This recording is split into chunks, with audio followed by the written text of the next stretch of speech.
Welcome to YouTube my channel. मेरा नाम प्रशांत, मेरे यूट्यूब चैनल पर आपका स्वागत है। हमने अब तक सबसे पहले हमने देखा था सच में कि युग्मनज का विकास, डेवलपमेंट और जाइगोट। हमने सबसे पहले इसमें क्या देखा था? युग्मनज का विकास, डेवलपमेंट और जाइगोट। युग्मनज का विकास, ठीक है। उसके बाद में हमने देखा था युग्मनज के विकास के बाद में हमने देखी थी मॉड्यूल अवस्था। कौन सी अवस्था? मोरुला अवस्था। फिर उसके बाद में हमने देखा था ब्लास्टूला। कौन सी अवस्था? ब्लास्टूला। ब्लास्टूला देखा था हमने। ब्लास्टूला, ये हमारी ब्लास्टूला की संरचना है। देखिए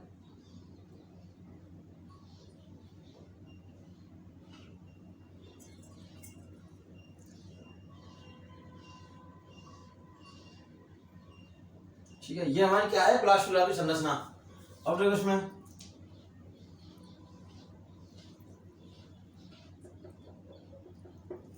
ये हमारे आंतरिक, ये जो हमारी संरचना ये वाली, ये है आंतरिक कोशिकीय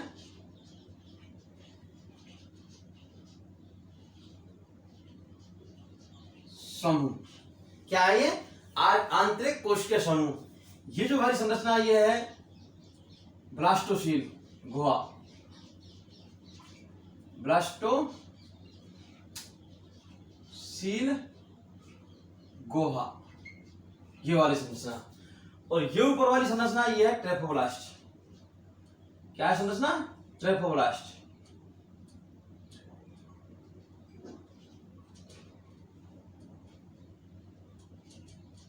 ट्रेफोब्लास्ट, ये संरचना क्या है? ट्रेफोब्लास्ट। ये अब तक हम पढ़ चुके आंतरिक कोशिकीय समूह और ब्लास्टोसील और ये ट्रेफोब्लास्ट। ट्रेफोब्लास्टो अपरा निर्माण में सहायक आती है। किसमें? अपरा निर्माण में ट्रेफोब्लास्टो। ये ब्लास्टोसील आर के एंट्री द्वारा हमारी ब्लास्टोपोर बनाती है। ठीक है, ये वाली संरचना जिससे हमने आपको देखा था। और आंतरिक कोशिकीय समूह, ये क्या आंतरिक कोशिकीय समूह है? ये वाले। अब देखते हैं इसमें क्या हमने 3 जनन स्तरों का जो आंतरिक कोशिकीय समूह, इसमें क्या आता है? मॉर्फोजेनेटिक्स गति होती है। किसमें? आंतरिक कोशिकीय समूह में। आंतरिक कोशिकीय समूह होता है ये वाला, इसमें मॉर्फोजेनेटिक गति होती है, जिसके कारण 3 जनन स्तरों का निर्माण होता है। एक्टोडर्म, एंडोडर्म और मेसोडर्म। 3 जनन स्तरों का विकास होता है। अब देखते हैं इसमें हम 3 जनन स्तरों का विकास किस प्रकार से होता है और किस किस शरीर में कौन कौन सी संरचना इससे विकसित होती है। किससे? 3 जनन से। एक्टोडर्म से किसका निर्माण होता है, मेसोडर्म से किसका निर्माण होता है और एंडोडर्म से किसका निर्माण होता है। अब वो जानते हैं हम कि एक्टोडर्म से किस अंग का निर्माण होता है, मेसोडर्म से किस अंग का विकास होता है और एंडोडर्म से किस अंग का विकास होता है, ये जानते हैं हम। ठीक है, तो हमारा क्या टॉपिक चलेगा? देखिए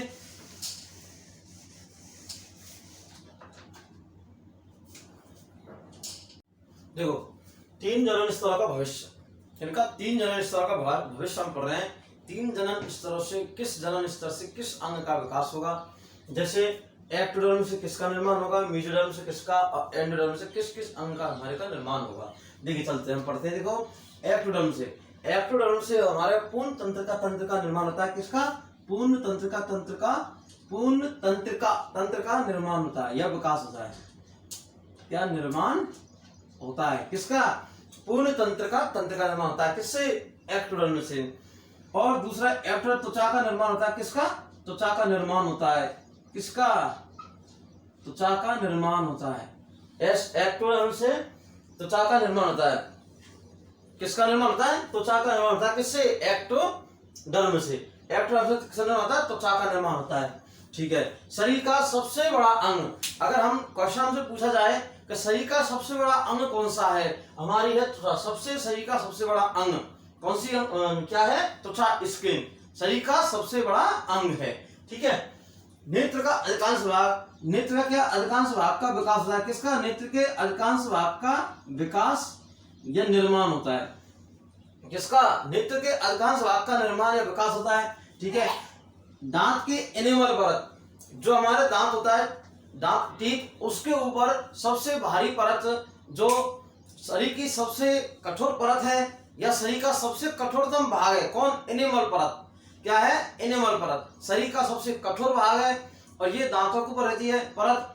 ये इसका निर्माण किससे होता है? एक्टोडर्म से। किससे निर्माण होता है? एक्टोडर्म से। किसका? एनिमल परत का। ठीक है। फिर एड्रिनल मेडुला का निर्माण भी किससे होता है?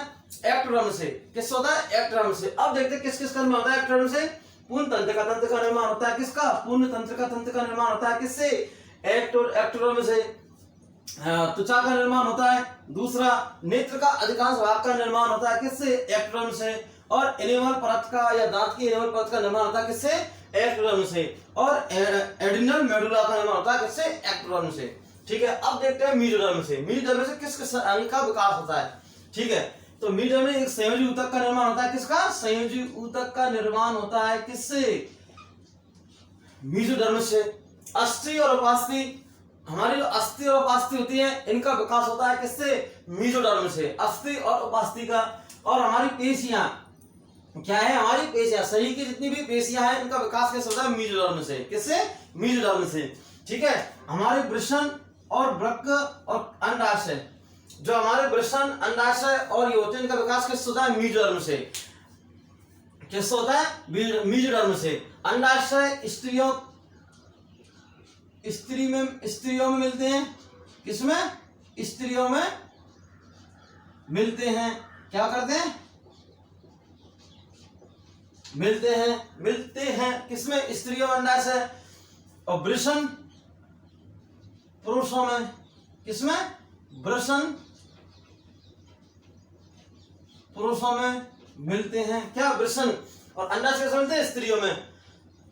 अंडाशय से अंडाणु का निर्माण होता है। किसका निर्माण होता है? अंडाशय से अंडाणु का निर्माण होता है। और वृषण से शुक्राणु का निर्माण होता है। ठीक है।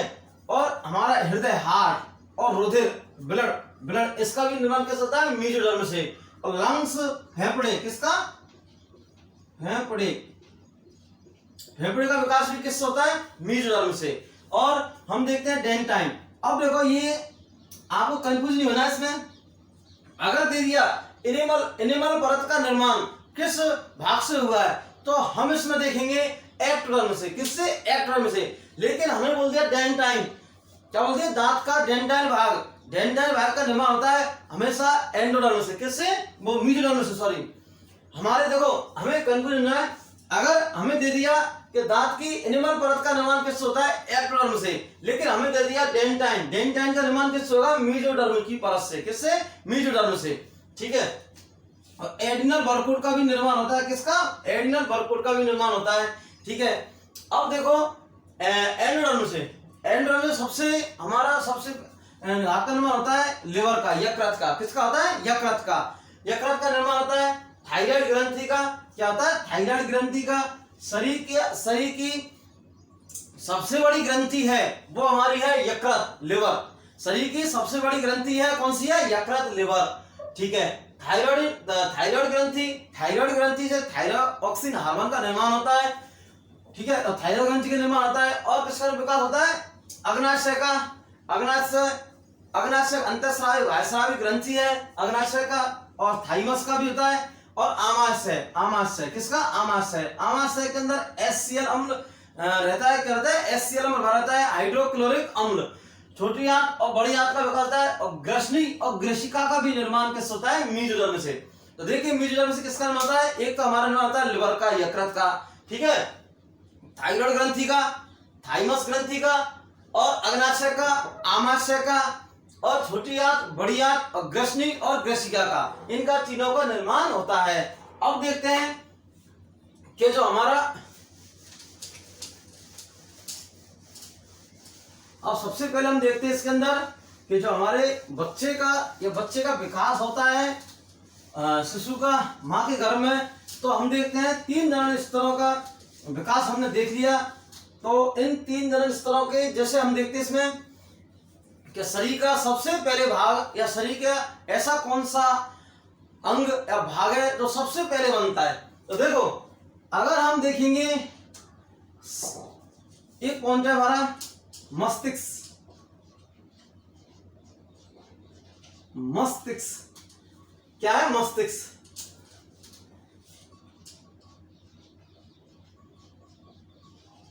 मस्तिष्क, ब्रेन। अगर देखते हैं शरीर का सबसे पहले बनने वाला अंग कौन सा? शरीर का सबसे पहले बनने वाला अंग है मस्तिष्क। शरीर का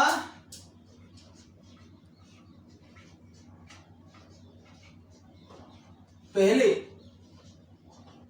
बनने वाला अंग कौन सा है? मस्तिष्क। लेकिन इसका जो पूर्ण विकास होता है, मस्तिष्क का पूर्ण विकास होता है, शरीर का सबसे पहले बनने वाला अंग तो होता है मस्तिष्क। लेकिन इसका पूर्ण विकास देखा जाए तो पूर्ण विकास 7 वर्ष के अंदर होता है। 7 वर्ष तक 90% पूर्व में मिलेंगे, लेकिन इसको 90% तक इसका विकास होता है। शरीर का सबसे पहले बनने वाला अंग कौन सा है? मस्तिष्क। लेकिन इसका पूर्ण विकास या फिर 90% विकास, कितना? 90% विकास इसका 7 वर्ष तक का या 7 वर्ष तक हो जाता है। किसका? मस्तिष्क का। ठीक है। लेकिन अगर इसमें दूसरा बन रहा है, अगर शरीर में पूर्ण रूप से विकसित, शरीर में सबसे पहले बनने वाला, जिसमें शरीर में सबसे पहले बनने वाला पूर्ण विकसित अंग है, तो क्या है? हमारा हृदय। क्या है? हृदय। ये सबसे पहले पूर्ण विकसित, कैसा? पूर्ण विकसित। मस्तिष्क का निर्माण तो हो गया, पहले बनने वाला अंग मस्तिष्क, लेकिन पूर्ण विकास नहीं था। पूर्ण विकास का होता है 7 वर्ष की अवस्था तक इसका 90% या 90% मस्तिष्क का विकास होता है। लेकिन अगर देखा जाए कि बच्चे के अंदर, शिशु बेबी के अंदर सबसे पहले पूर्ण विकसित, कैसा? सबसे पहले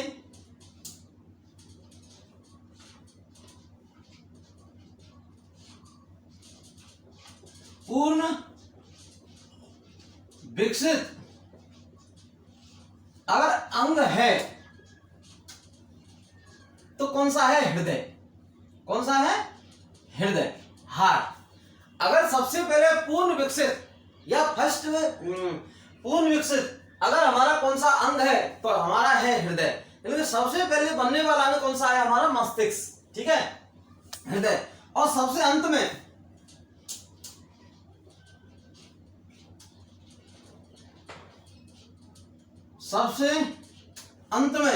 बनने वाला अंग है हमारा फेफड़ा। फेफड़ा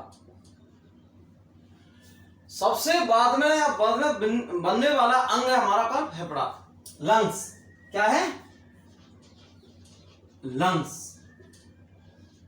सबसे अंत में बनने वाला अंग, जिसके अंदर, शिशु के अंदर सबसे अंत में बनने वाला अंग कौन सा है? लंग्स। कौन सा? लंग्स, फेफड़ा। ठीक है। और हम देखते हैं फर्स्ट मंथ में किसका विकास होता है, सेकंड मंथ में शिशु के बेबी के अंदर किसका निर्माण होता है, थर्ड मंथ में। इस प्रकार से हम सारे मंथों के अंदर किस किस अंग का विकास कौन कौन से मंथ में होता है, इसकी वीडियो हम नेक्स्ट वीडियो में हम उस काम को बताएंगे। ठीक है।